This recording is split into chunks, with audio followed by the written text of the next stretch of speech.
मेरे YouTube channel और इस वीडियो के सभी दर्शकों को भाषा अध्यापक विपिन कोठारी का सादर प्रणाम। मेरे YouTube चैनल पर आपका हार्दिक स्वागत और अभिनंदन करता हूं। साथ ही आशा करता हूं कि मेरे बनाए गए वीडियो आपको छात्रोपयोगी लग रहे होंगे, पसंद आ रहे होंगे। यदि पसंद आते हैं तो उन्हें लाइक कीजिएगा और मेरे YouTube चैनल को सब्सक्राइब करने की कृपा कीजिएगा। आज मैं आपकी सेवा में उपस्थित हुआ हूँ लेकर कक्षा 6 की संस्कृत विनोदिनी आमोदिनी का पाठ 13 यानी 13वां पाठ लघु कैलास, जिसका नाम है, और इसमें लघु कैलाश के बारे में, देवभूमि उत्तराखंड के बारे में वर्णन किया गया है। तो बिना देर किए हुए पढ़ते हैं इस पाठ का अनुवाद और अभ्यास। तो देखिए, प्रारंभ करते हैं पाठ 13वां पाठ अर्थात 13वां पाठ लघु कैलास। लघु कैलास इसका नाम है। अहो कियत् सुंदर एषा लघु कैलास। अरे आश्चर्य है, कितना सुंदर है यह लघु कैलास। हिमालये एषः शिवलिंगम इव शोभितः। हिमालय में यह शिवलिंग के समान शोभित है। शिवलिंग का मतलब शिव का चिन्ह, जिस चिन्ह के द्वारा हम शिव को पहचानते हैं। एषः उत्तराखंड से पिथौरागढ़ जनपदे स्थितः अस्ति। यह उत्तराखंड के पिथौरागढ़ जनपद में स्थित है। अस्य हिमाच्छादित शिखराणि, इसकी बर्फ से ढकी हुई चोटियां, सूर्योदय सुवर्णाः इव विभान्ति। सूर्योदय के समय सोने के रंग वाली यानी सुनहरी होकर के चमकती है। जनाः एतम आदि कैलासः अपि कथयन्ति। लोग इसे आदि कैलाश भी कहते हैं। लघु कैलासस्य उपत्यकायां, लघु कैलाश की तलहटी में ज्योलिकांग नाम सुदीर्घम सुकोमलम तृणक्षेत्रम अस्ति। ज्योलिकांग नाम का सुदीर्घम यानी विशाल, सुकोमलम और बहुत कोमल तृण क्षेत्रम अस्ति, घास का मैदान है। तस्मिन् एव याकः जुगुः गावः वृषभः अश्वाः मेघः अजाः इत्यादयः पशवः चरन्ति। उसमें ही याक, जुबू, गाय, बैल, घोड़े, भेड़ें, बकरी आदि पशु चरते हैं। तत्रैव वहीं पर रमणीयः पार्वती सरोवरः अपि अस्ति। रमणीय, रमण करने योग्य, घूमने योग्य पार्वती सरोवर भी है। तस्य सरोवर से निर्मलम जलम, उस सरोवर का निर्मल जल चित्तम आह्लादयति। निर्मलम जिसमें कोई गंदगी ना हो, स्वच्छ जल। चित्तम आह्लादयति मन को प्रसन्न करता है। स्थानीयाः जनाः तम ज्योलिकांग विजंती गंगाजुः इति कथयन्ति। स्थानीय लोग उसे ज्योलिकांग, विजंती और गंगाजु इत्यादि कहते हैं। सरोवरम परितः कोद्रव क्षेत्रम अस्ति। सरोवर के चारों ओर कोदे के खेत हैं, अर्थात मंडुए के खेत हैं, जिसको पहाड़ी भाषा में कोदो कहते हैं। तो कोदे के खेत हैं। आपके यमकेश्वर ब्लॉक में क्वाद भी कहते हैं इसको। दक्षिणतः धान्य क्षेत्रम अपि अस्ति। दक्षिण में धान के खेत भी हैं। लघु कैलास से समीपात काली गंगा निर्गच्छति।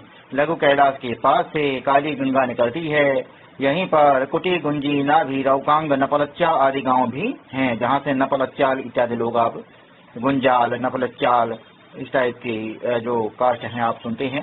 अत्रत्याः जनाः सबल शरीराः परिश्रमिणः धर्मपरायणाः च भवन्ति। यहाँ के लोग सबल शरीर, बलवान शरीर वाले, परिश्रमिणः मेहनती, धर्मपरायणाः च भवन्ति और धार्मिक होते हैं। ते दारमाद्यांसी चौदासी च भाषाः वदन्ति। वे दारमाद्यांसी और 14 भाषा बोलते हैं। पुरुष रंगा वस्त्राणि, पुरुष रंगा नाम के वस्त्र तथा स्त्रियः ऊर्ण निर्मितानि, और औरतें ऊन से बने हुए च्युबाला इति वस्त्राणि धारयन्ति। च्युबाला नामक वस्त्र धारण करती हैं। स्त्रियः बीराबाली, लक्ष्यपः, नंगछंग, चंद्रहार, खांगलिंग आदि आभूषणानि धरन्ति। और औरतें क्या करती हैं? बीराबाली, लक्ष्यप, नंगछंग, चंद्रहार, खांगलिंग आदि आभूषण धारण करती हैं। ये वहाँ की भाषा में उनके आभूषणों के नाम हैं। अत्र एतेषु उत्सवेषु महाशिवरात्रि, सरपंचमी, गबला, घीत्यार, घृतपर्वः प्रमुखाः सन्ति।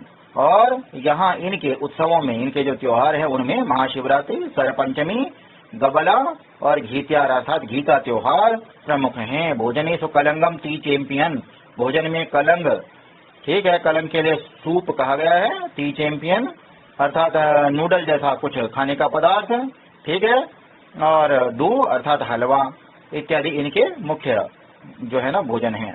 लघु कैलास से उपत्यकायां, लघु कैलाश की तलहटी में शियालेखः बुग्यालः अस्ति।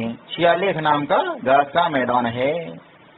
फिर एतस्मिन् क्षेत्रे बूंदी ग्रामस्य एतस्मिन् बुग्याल क्षेत्रे देवदारुः सरलः भोजपत्र वृक्षाः च सन्ति।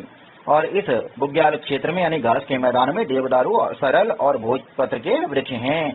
एतस्मिन् क्षेत्रे बूंदी ग्रामस्य गर्भ्यांग ग्रामस्य च जनाः पशुचारणं कुर्वन्ति। इसी क्षेत्र में इसी मैदान में बूंदी गांव के और गर्भ्यांग गांव के लोग पशु चराते हैं। अत्र मोनाल पक्षी, यहाँ पर उत्तराखंड का जो राजकीय पक्षी है, राज्य पक्षी मोनाल पक्षी है ना, तो वही मोनाल पक्षी की बात है यहाँ पर। अत्र मोनाल पक्षी तथा च अनेके पक्षिणः निवसन्ति, और अनेक पक्षी निवास करते हैं।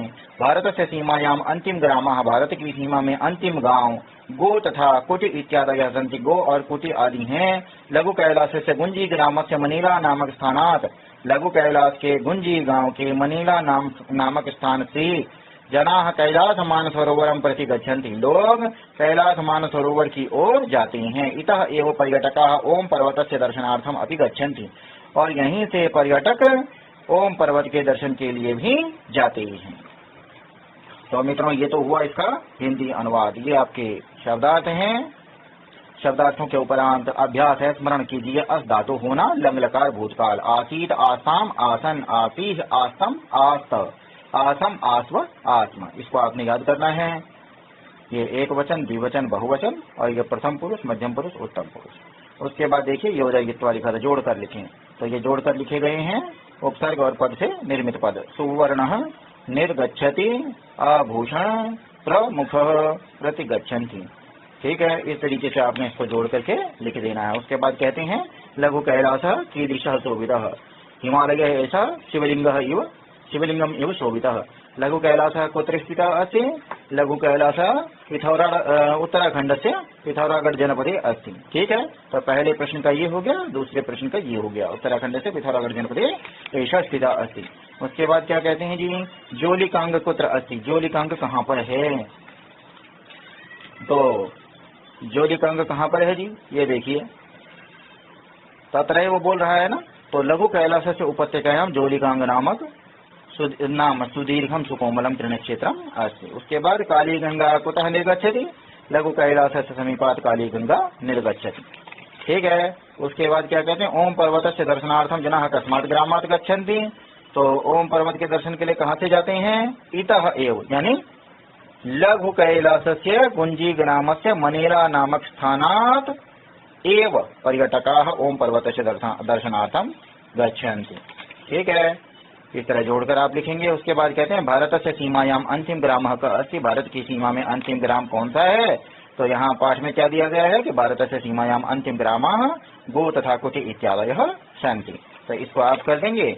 उसके बाद क्या कहते हैं, पठित पाठात् पंच अव्यय पदानि चित्वा हिंदी अर्थेन सह लिखत।